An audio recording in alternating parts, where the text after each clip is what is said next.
सुरुचि ने प्रवचन सुन सुन के प्रतिज्ञा ले ली थी कि अब वो कोई भी पाप नहीं करेगी, सबसे अच्छे से बात करेगी, किसी के साथ बुरा नहीं करेगी।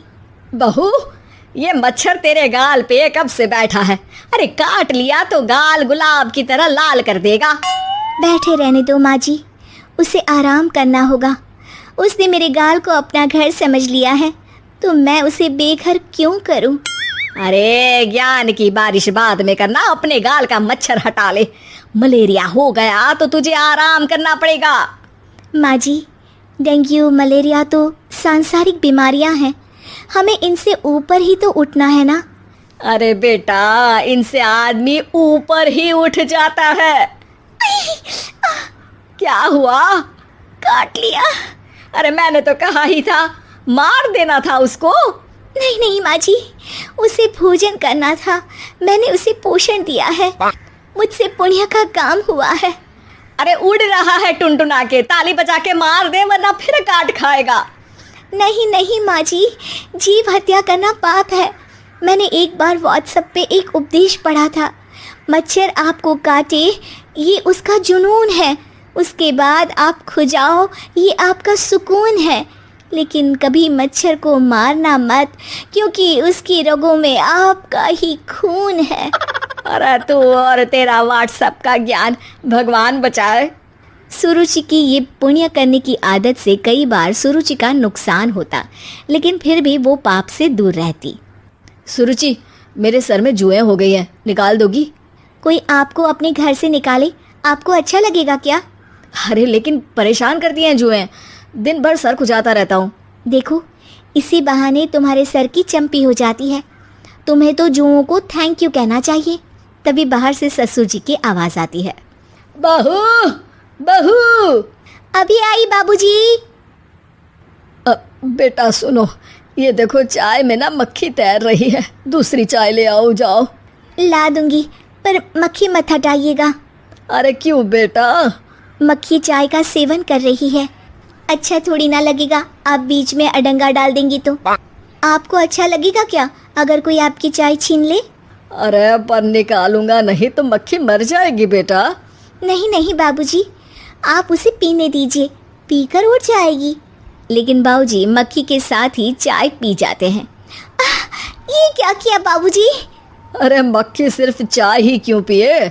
आज सुबह मैंने मिठाई भी खाई है, पेट में ही है, वो पेट में चाय भी पीती रहेगी और मिठाई भी खाती रहेगी। सुरुचि को समझ में नहीं आता कि वो बाबूजी के इस कारनामे पर क्या जवाब दे। वो सास के पास जाती है।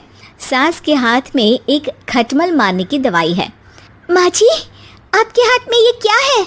अरे बेटा, तू तो बीए पढ़ी है, इतना तो पढ़ने में आया ही होगा कि ये खटमल की दवाई है। माँ जी, आप क्यों मार रही हैं खटमल?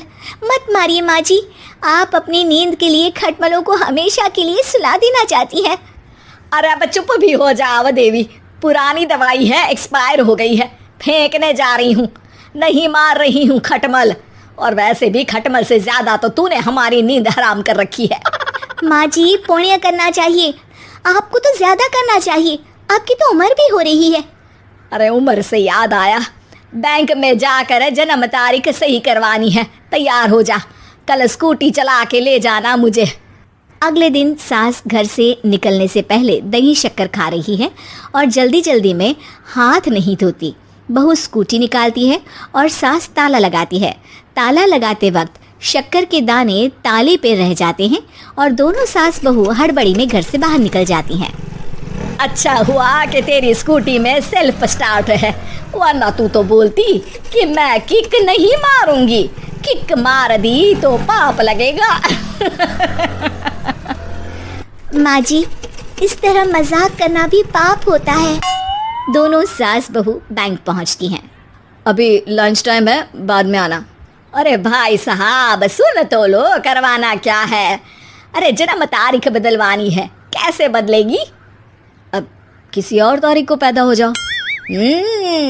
यही चुटकुला आप अपने मैनेजर को भी सुना पाओगे ना, वो भी हंस ले थोड़ा। अभी बुलाती हूँ। अरे अरे रुकिए रुकिए, ये फॉर्म भरिए और आधार कार्ड दीजिए। अरे राम रे, आधार कार्ड तो भूल ही गई, उसके बिना तो नहीं होगा। अरे बहू जा, घर से जल्दी से मेरा बटुआ उठा ला, उसमें मेरे सारे कार्ड रखे हैं। जा जा जल्दी लेकर आ, वरना बैंक बंद हो जाएगा और कल मुझे अपनी बहन के यहाँ भी तो जाना है ना। जी माँ जी, अभी गई और अभी आई। अरे रुक, चाबी तो लेकर जा घर की। बहू जल्दी से घर पहुंचती है, लेकिन घर पहुंचते ही देखती है कि ताले पे बहुत सारी चींटियां हैं, जो माँ के ताला लगाते वक्त हाथ से ताले पे शक्कर छूट जाने के कारण आ गई थी। चींटियां हट जाओ, मुझे आधार कार्ड निकालना है। बहू चींटियों को हटाती नहीं है, उनसे मिन्नतें करने लगती है। सुनो, हट जाओगी तो और भी शक्कर के दाने खिलाऊंगी। अभी सास का काम बहुत ज़रूरी है, मेरी बात सुन लो, मान लो। मैंने तुमको हटाया तो पाप हो जाएगा। चींटियाँ कैसे सुरुचि की बातें सुनती जब घर में ही उसकी कोई नहीं सुनता था। शाम हो जाती है पर चींटियाँ हटती नहीं है। तभी सास वहाँ ऑटो से आ जाती है। अरे कहाँ रह गई तू, बैंक भी बंद हो गया। माँ जी, ताले पे चींटी। सास पूरा माजरा समझ जाती है और बहू से कहती है, एक बात बता, सोच के देख, अगर मुझे खून की बोतल चढ़ानी पड़ी और उस पर चींटी बैठी हो तो बोतल से चींटियों को हटा के मुझे बचाएगी या चींटियों को वहीं बैठा रहने देगी? माँ जी, ऐसा होगा ही नहीं। अरे चींटियों को तो मीठा पसंद होता है, खून की बोतल पे तो मच्छर आएगा, क्योंकि खून तो मच्छर पीता है। सास सर पकड़कर बैठ जाती है और रोने लगती है। तभी ससुर जी और सुरुचि का पति भी वहाँ आ जाता है। अरे रो क्यों रही हो, रहने दो जी, तुमको बताया तो तुम भी रोने लगोगी अपनी किस्मत पर। अगले दिन सास अपनी बड़ी बहन के यहाँ चली जाती है। पति अपना काम कर रहा होता है और सुरुचि उसके पास जाकर कहती है, ये जुए ख़त्म करने की दवाई है, मैं मालिश कर देती हूँ। अरे लेकिन तुमको पाप नहीं लगेगा?